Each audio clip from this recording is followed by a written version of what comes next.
gravação. Bom dia a todos. Gostaria de agradecer a presença de vocês, aos residentes novos, sejam muito bem-vindos. E vamos iniciar o Intramuros de hoje, que está sob a responsabilidade do ICESP, e eu vou convidar a professora Cândida para introduzir a nossa palestrante. Cândida, a palavra é sua. Pode pegar, pode. Alô? Então, bom dia. A doutora Ana Hoff, ela está com compromisso, ela está online e não está presente, e a Vanessa também é minha convidada para representar o ICESP, e é uma honra, né? A Vanessa é oncologista, oncogeneticista, trabalha no ICESP, é aluna de doutorado, mas é aquela aluna completa, ela já tem publicação no New England, no Lancet, né? E eu sou a sua co-orientadora, juntamente com a professora Pilar. E ela está convidada hoje para fazer um parecer sobre os trabalhos compilados que a gente tem feito de forma conjunta. Obrigada, Vanessa, pelo convite, você até aceita.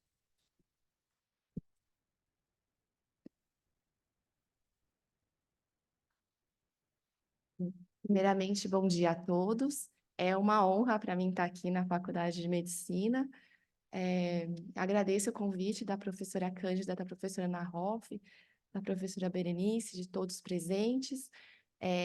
Só uma correção, as publicações da New England, da Lancet, da Annals of Oncology, são de trabalhos do ICESP, por acaso, eu sou uma das coautoras também, acabou atendo esses convites, não são trabalhos meus propriamente ditos esses, né? Dito isso, o que eu vou apresentar hoje para vocês basicamente, a gente vai fazer uma revisão da síndrome de Li-Fraumeni e vamos passar também pelas nossas publicações dessa síndrome que é tão pouco estudada e tão presente, infelizmente, no nosso país. E como ela é mais rara no restante do mundo, acaba que os estudos, se não partirem de nós, eles não existirão. Então, é um convite que eu faço também para os mais novos que se juntem na pesquisa, que é um campo, assim, fantástico. Eu sou Vanessa Petri, como a professora Cândida já falou. Quando a gente vai revisitar a síndrome de Li-Fraumeni, o que a gente sabe? Lá atrás, o Dr. Lee e o Dr. Fraumeni, que daí que gerou o nome da síndrome, em 1969, eles perceberam, através de crianças com diagnóstico de sarcoma, que elas tinham algumas relações entre si. E quais eram? Muitas daquelas crianças com diagnóstico de sarcoma, ainda na primeira infância, quando eles faziam uma pergunta, ouviam a mãe que estava levando, a mãe já tinha sido acometida por câncer de mama em idade bastante jovem. E foi aí que esses dois doutores, o Dr. Fraumeni está vivo até hoje, inclusive ele tem um laboratório bem grande nos Estados Unidos, eles descreveram pela primeira vez que existia alguma correlação entre sarcomas, câncer de mamas e outros tumores em pacientes em idade bastante jovens. E o que é o TP53, né? O TP53 ele é o guardião do genoma humano, e se ele não estiver funcionando adequadamente, existirá várias pormenores, dentre eles o desenvolvimento de diversas neoplasias. A gente fala muito de síndrome de Li-Fraumeni, mas ela não aumenta só aqueles cânceres que fazem parte da síndrome, que é principalmente tumores de adrenal, tumor do sistema nervoso central, câncer de mama, sarcomas. Ela aumenta quase todos os cânceres. Se a gente for olhar essa população, também existe um aumento pequeno, não faz parte da síndrome, mas também para câncer de colo, melanoma, câncer de endométrio, câncer de estômago, dentre outros. E inicialmente só se olhava o TP53 entre o exon 5 e o exon 11, que são os principais locais de ligação dominante no DNA. E não se olhava muito para trás do gene no exon 10, que é onde está essa mutação dita hoje, mutação fundadora brasileira, que fica no R337H. E qual que é a fisiopatologia, né, disso? Quando a gente tem ações externas, seja para radiação, algum agressor, radiação V, hipóxia, oncogenes, acontece que você vai ter um dano no DNA. E quando existe esse dano, rapidamente, o TP53 ele se liga aqui ao DNA em verde e consegue ativar através de ligações tetrâmicas com o MDM2, fazendo com que exista a degradação do TP53 e ele pare ou o ciclo celular, ou exista a apoptose, ou faça o reparo do DNA. Quando a gente tem a mutação patogênica aqui germinativa, ele não consegue ele vai para o DNA, mas ele não consegue ativar os genes de reparo, ele não consegue fazer uma ligação eficaz com o MDM2 e não existe o reparo, nem a apoptose, que é a morte celular programada, e nem a pausa do ciclo celular, fazendo com que exista a multiplicação de diversos tumores. Quando a gente está em frente a um tumor, a gente sempre tem que saber se aquele tumor é esporádico ou ele pode ser hereditário. Isso tem a hipótese de Knudson, em que você tem a perda você tem o segundo evento molecular, ou seja, você tem um alelo que já está afetado, você precisa do outro para que exista o desenvolvimento do tumor, e que a gente chama de second hit. Vale muito a pena que eu trouxe esse slide só para a gente lembrar que existem as mutações somáticas e as mutações germinativas. Germinativa é do bonequinho aqui em cinza, todo ele carrega aquela variante patogênica, ou seja, ele nasceu, ele herdou ou do pai ou da mãe esta variante patogênica, ele pode passar, a chance é de 50% que ele venha a passar para a sua prole. Quando a gente fala de variante somática, aquela variante patogênica é só do tumor. Ela pode ter implicância ou não terapêutica. Por exemplo, no BRCA, a gente hoje tem ações terapêuticas, tanto se a paciente tiver mutação germinativa ou somática, para tratamento através dos inibidores da PARP, mas no TP53 a gente não tem tratamento ainda específico para essa variante. E uma coisa importante se a gente encontra o TP53 somático no tumor, isso muito provavelmente não implica que você tenha a variante germinativa. Lógico, se o paciente tiver critério, você vai fazer o teste, com exceção do R337H, que é a variante dita brasileira. Se você encontrar no tumor, a chance daquele paciente ter a variante germinativa também e você necessitar de um aconselhamento genético é muito importante. E qual que é a origem, né, dessa R337H?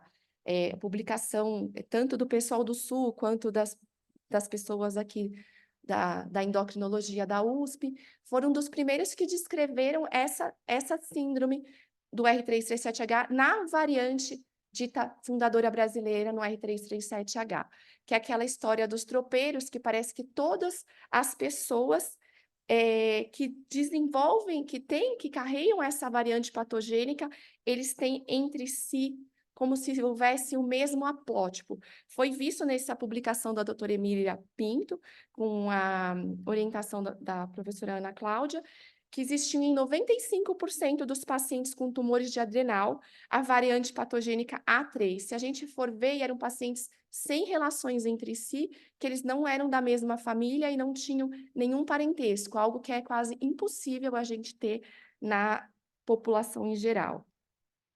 E depois também houve a publicação da Maria Isabel Achatz, outra brasileira que acho que é a principal, hoje que estuda essas partes de tumores no linfraumene, em adultos mais, a evidência de que existia mesmo um haplótipo em comum para esses pacientes, e a transmissão ela conseguiu mostrar, porque até então não se acreditava que o linfraumene, no exon 10, nesse finalzinho do TP53, causaria também a síndrome. Por muito tempo, acreditava que não era a mesma síndrome, que não causavam os mesmos tumores, e nessa mutação na Human Mutation, ela, em 2009, demonstrou nesse heredograma que existia a penetrância, ou seja, a passagem era em torno de 50%. Existe aqui os obrigatoriamente portadores que não foram testados, que são aqueles pacientes que desenvolveram câncer de adrenal, carcinoma do plexo coroide, etc. E a incidência cumulativa no desenvolvimento de cânceres, quando você tem o TP53 na variante patogênica do R337H, o desenvolvimento, o acúmulo de desenvolvimento de cânceres é muito próximo à variante dita clássica, que fica entre o exon 5 e 8, que é mais comum no restante do mundo, porém existe um atraso no desenvolvimento. Essas pessoas, elas têm 10, 15 a 20 anos, elas têm um atraso no desenvolvimento do câncer, o que gera mais um problema no nosso país, porque elas chegam em idade adulta, muitas vezes sem câncer, então elas se reproduzem muito mais e a gente acaba tendo uma população muito grande com essa variante patogênica. E qual é o problema, qual é a estimativa que nós temos que pensar quando a gente fala de Liefeld-Mehne? Muitas pessoas falam, mas síndrome muito rara. No resto do mundo eu concordo, mas no Brasil a gente tem essa publicação do Ribeiro, que ele acabou fazendo junto com o Garrito, e eles fizeram testes do pezinho na população em geral, sem avaliar se as pacientes tinham alguma câncer, etc. e tal, e testava só o R337H. Ele encontrou que nessa nossa região, sul e sudeste, o restante não é tão comum, 0,3% dos pacientes carreiam, nascem com essa variante patogênica, o que a gente fazendo uma proporção de 100 milhões de pessoas que vivem nessa região, a gente projeta em torno de 300 mil carreadores da variante de Liefeld-Mehne no R337H na região sul e sudeste do Brasil. Não é pouca gente. E quais são os critérios de testagem, né? Quando que eu tenho que pensar, Vanessa, quando eu estou com um paciente na minha sala, se ele tem realmente Liefeld-Mehne? Então, existia anteriormente os critérios clássicos. Quais são esses critérios clássicos? Eram critérios muito restritos, em que o paciente tinha que ter o diagnóstico de sarcoma antes de 45 anos, e, não é ou, é e, um familiar de primeiro grau com diagnóstico de câncer menos que 45 anos, e, mais um item, mais um familiar de primeiro ou segundo grau, da mesma linhagem com câncer de mama, também antes de 45 anos, ou se fosse sarcoma em qualquer idade. Aqui a gente percebe muito claramente que é muito difícil a gente encontrar essa família e acabava se perdendo muito o diagnóstico de pacientes portadores de mutação no TP53. Em 2008, e daí foi revisado em 2015, a revisão basicamente acrescentou mulheres com câncer de mama antes de 31 anos. Então, hoje, se você tiver uma paciente com câncer de mama menos de 31 anos, independente da história familiar, você já tem que testar aquele indivíduo. E eles deixaram os critérios um pouco mais livres, né? Em que os indivíduos com diagnóstico de câncer do espectro de Liefeld-Mehne, aí são aqueles que eu falei, que é o sarcoma ou osteosarcoma, tumor de sistema nervoso central, mama e tumores de adrenal com menos de 46 anos, e pelo menos um parente ou de primeiro ou de segundo grau com o espectro da síndrome de Liefeld-Mehne, lembrando se for mama, o probando, que é o primeiro, não pode ser o segundo também mama. E existem também algumas patologias, tirando o câncer de mama, que se você diagnosticar, você já tem que testar esse paciente, que são os tumores ou carcinomas de adrenal, carcinoma do plexo coroide e o rabdomiossarcoma. No nosso estudo, normalmente a gente acaba fazendo na prática privada o sequenciamento de nova geração para os pacientes, são painéis em que a gente acaba encontrando a variante patogênica TP53. Aqui, em parceria do ICESP com o LIN 42, eu agradeço a professora Cândida, a gente conseguiu testar essas pacientes para esses trabalhos, a maior parte por revelação de gel de agarose, que é um teste que já é padronizado há mais de 20 anos na instituição, com um custo extremamente acessível, o que propiciou que nós dessemos uma resposta para essas famílias, porque que elas vinham sendo devastadas por cânceres, e que até então a gente tinha uma suposição que elas tinham variantes patogênicas do TP53, mas a gente não podia dar uma resposta e provar, então eu agradeço novamente isso. Quando a gente fala do câncer de mama, o que a gente tem que pensar é que no Brasil, 15% das pacientes que desenvolvem câncer de mama é responsabilidade de tumor hereditário, ou seja, que ela herdou, e no nosso país o TP53 é o terceiro gene mais comum. Metade é BRCA1 e 2, 50% dos casos hereditários, e o terceiro gene mais comum, em torno de 10%, é o TP53. Uma estimativa que 85% das mulheres carreadoras da mutação TP53 desenvolverão câncer até os 60 anos, e alguns estudos sugerem que existe uma histopatologia diferente em relação ao câncer de mama na vigência da variante patogênica TP53 ou na população em geral, com altas taxas de câncer de mama com receptor hormonal positivo, que é o que a gente vê, porém, uma incidência maior de HER2 positivo 3 cruzes. E não havia dados até então em relação ao prognóstico. Nosso estudo foi um estudo caso-controle. Inicialmente, nós queríamos fazer uma análise do tumor e nós pretendemos completar isso, eu vou falar no final, mas por dificuldade, na época de verbas, a gente acabou fazendo um estudo descritivo, porque a gente acabou tendo bastante dados, que acabou sendo rapidamente aceito por algumas revistas. Então, era um estudo, a inclusão era, o paciente tinha que ter documentação de câncer de mama e a variante patogênica do TP53, excluímos todos os sarcomas e tumor filodes. Os critérios de inclusão dos controles era câncer de mama e as pacientes tinham que ter feito testes germinativos com os principais genes para alta penetrância de câncer, não havendo essas variantes, todas com câncer de mama localizado. O objetivo primário era dar uma resposta à literatura se é diferente o prognóstico dessas pacientes em vigência da variante patogênica TP53 ou não, ou é um câncer igual que a gente está acostumado a ver na população geral. Para tanto, o desfecho primário do estudo que nós imputamos na época é sobrevida livre de doença, câncer de mama específico, tendo em vista que essas pacientes no TP53, como eu falei, têm desenvolvimento de diversos cânceres, então a gente não podia ver óbito por outros cânceres.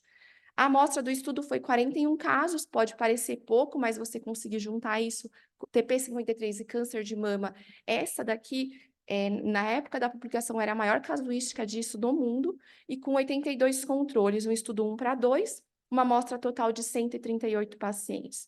Como resultados, o que a gente tem são, tanto no braço TP53 quanto no controle, uma idade extremamente jovem no desenvolvimento de câncer de mama. Por que no controle também, Vanessa? Porque a gente usou o controle daquelas pacientes que tinham indicação de painéis germinativos, então, na grande maioria, eram pacientes com idades jovens para contemplar os critérios de testagem que é preconizado no mundo.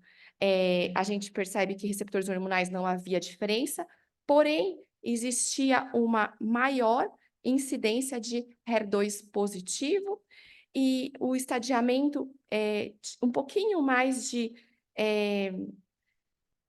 estadios um pouco mais avançados na população TP53, só que bem balanceados, sem diferença estatística.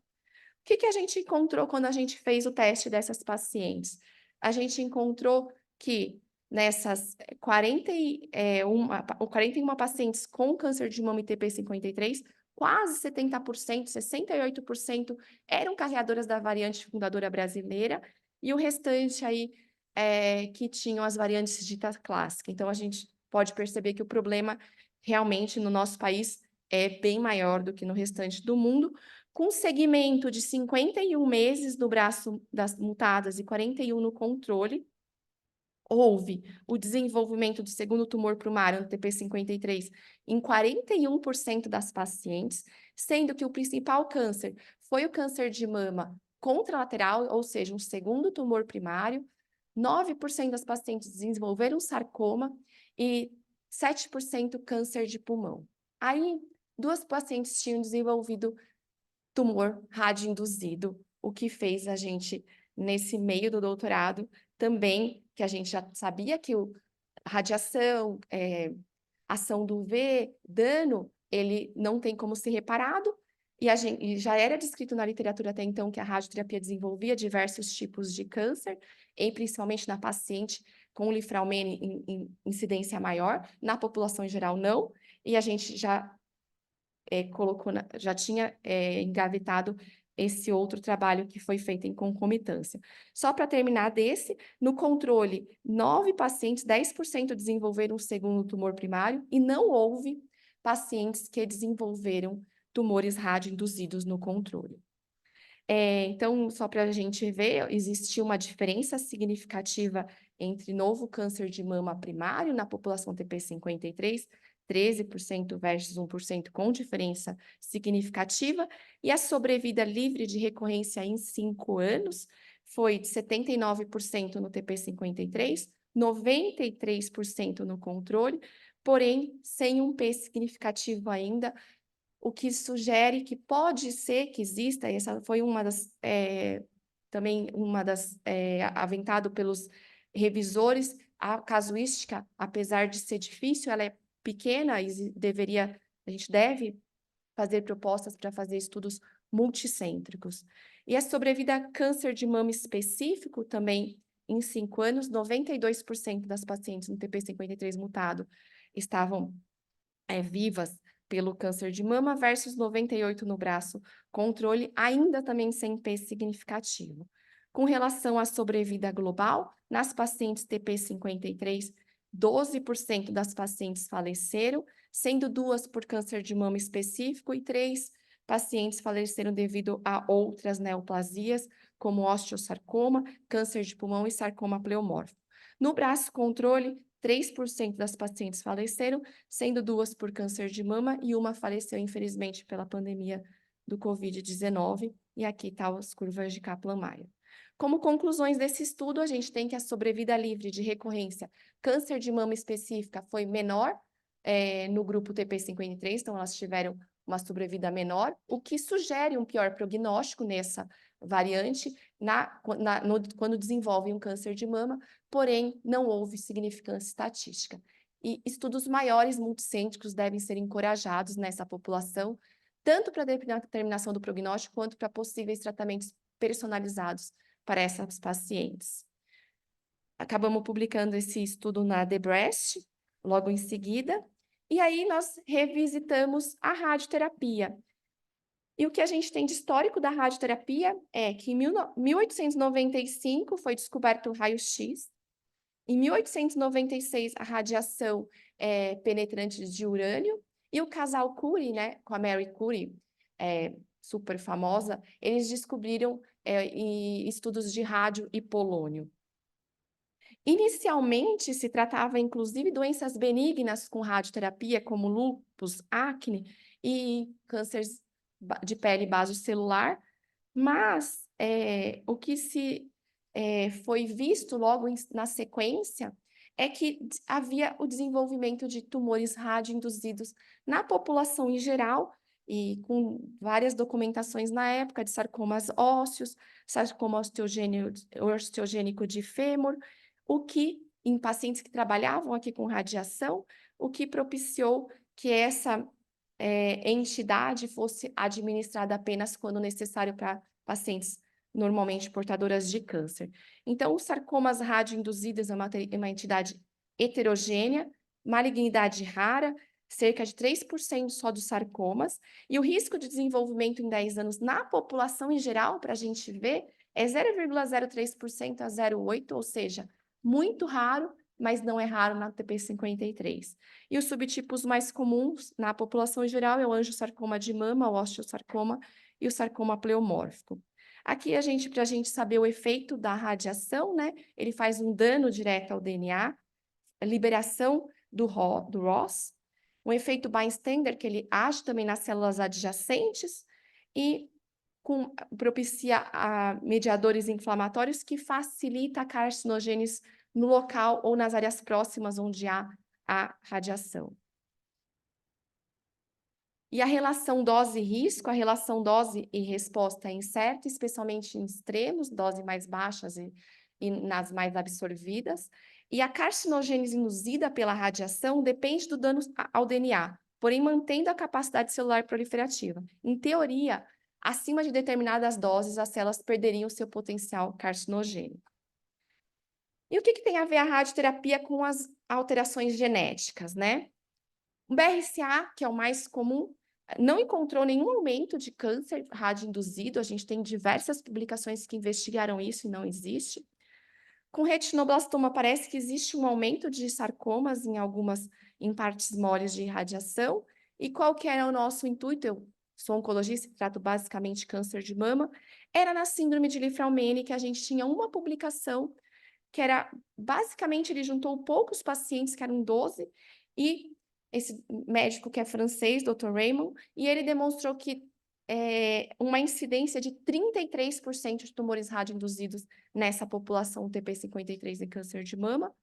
E aí, nós pegamos a nossa casuística e rapidamente só descrevemos, foi um estudo descritivo, e publicamos o que a gente tinha de dados na Familial Cancer, com 16 pacientes apenas com câncer de mama localizado ETP53, 62 aqui nessa população que era mais inicial ao estudo The Breast, com a variante patogênica da R337H, uma mediana de idade de 39 anos do diagnóstico do câncer de mama.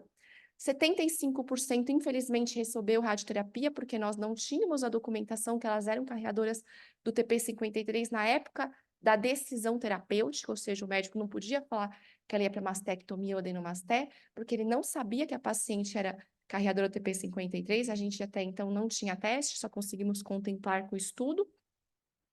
E o que apenas 12% era sabido no momento da decisão terapêutica que tinha a variante patogênica.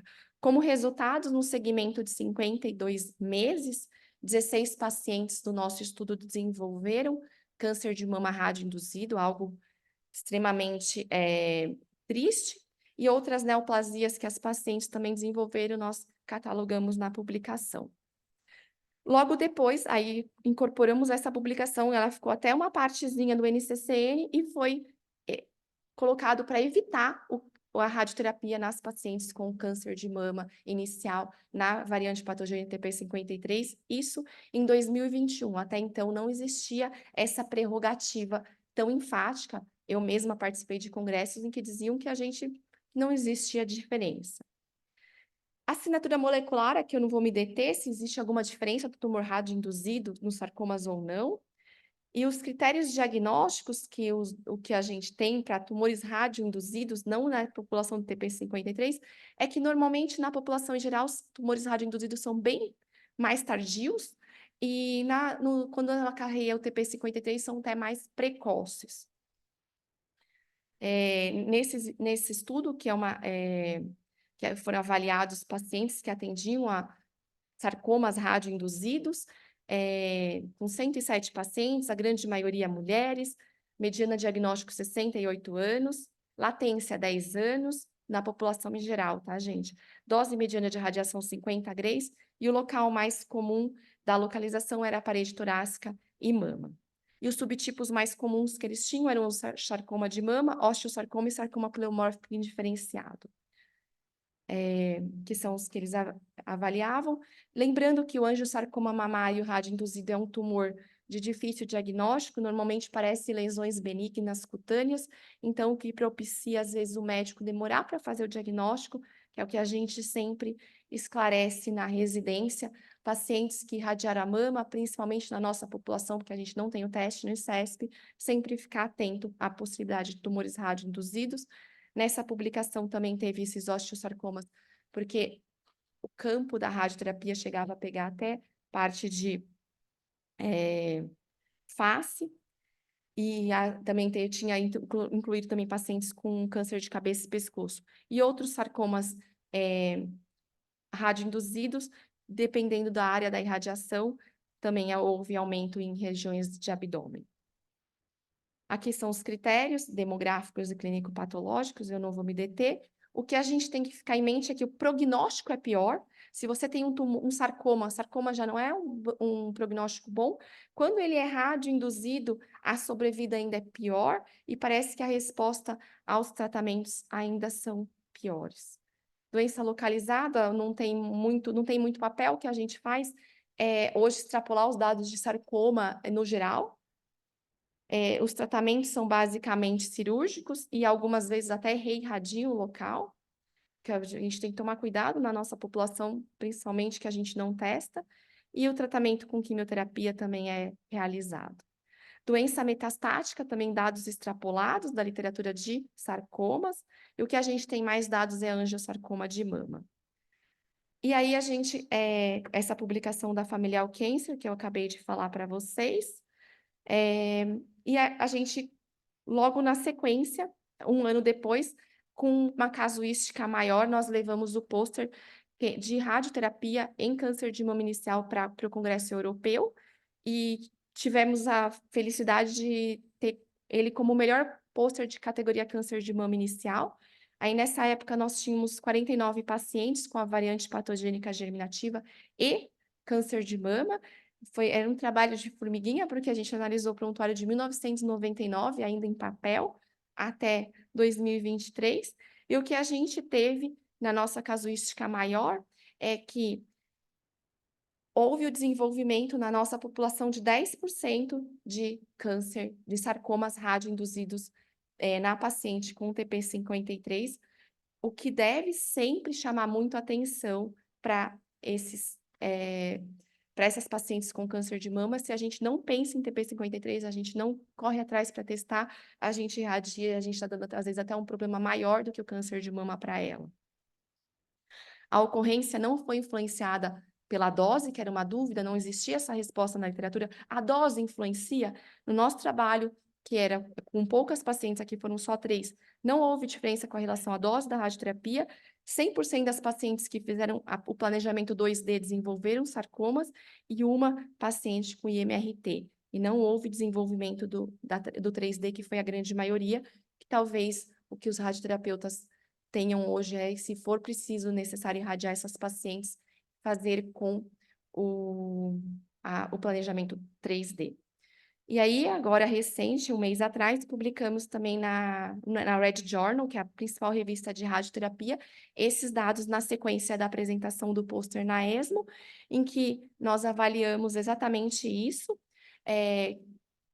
nas pacientes com TP53 e câncer de mama, evitar, se possível, a radioterapia, só que a gente só vai poder evitar se a gente conhecer que aquela paciente tem TP53. Se eu não sei, eu vou mandar fazer o tratamento como a população em geral, e aí vou acabar impactando radioterapia, e um problema para uma população que já é devastada por câncer, eu vou estar gerando mais um problema, que é um sarcoma nessa paciente. Antes da tomada da decisão, então, a gente tem que conhecer se ela tem a variante patogênica. Estudos multicêntricos podem ser uma via para uma maior casuística e assim determinar quais são as pacientes portadoras da variante TP53 que realmente necessitam complementar com a radioterapia, porque, infelizmente, nos nossos estudos, muitas a gente complementou a radioterapia porque tinham feito cirurgia conservadora, o que isso é totalmente proscrito, não deve ser feito para você complementar, porque câncer de mama você pode fazer cirurgia conservadora, você complementa com radioterapia, está ótimo. Mas nessa população não está ótimo, porque eu estou dando mais um câncer para essa paciente. Mais um câncer não, mais uma chance entre 10% a 33% dela desenvolver sarcoma. Então, a gente não sabe quem dessa população realmente precisa, porque para tumores localmente avançados, a gente mantém a radioterapia como um tratamento que aumenta, inclusive, sobrevida. E na população portadora de variante patogênica TP53, quando indicado rádio, a técnica, já que a gente viu numa casuística muito pequena, influencia, será que a gente deve fazer 3D? Nós não estamos aqui para estabelecer diretrizes, mas precisamos de estudos maiores para que isso possa ser avaliado.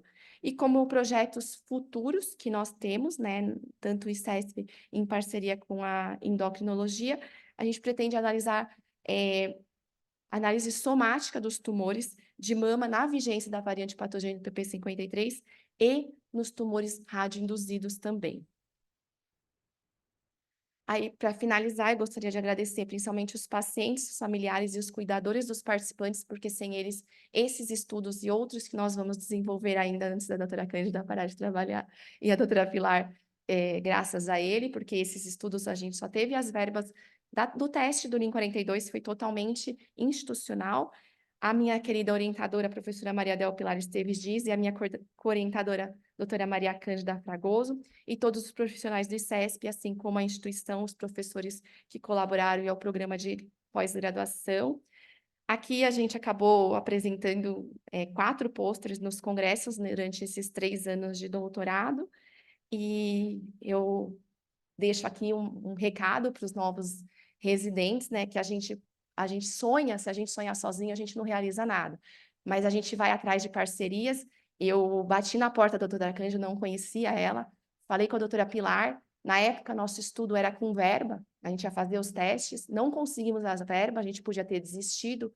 Ah, não vou mais fazer, eu já tenho mais de 40 anos, mas a gente quis continuar e conseguimos até agora 3 publicações que realmente têm uma mudança de paradigma para essa população. Eu agradeço a atenção de todos e estou aberta a perguntas. Obrigada.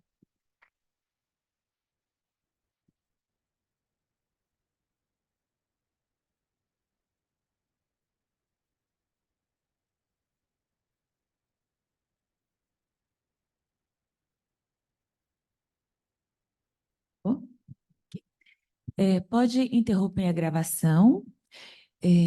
Parabéns pela palestra.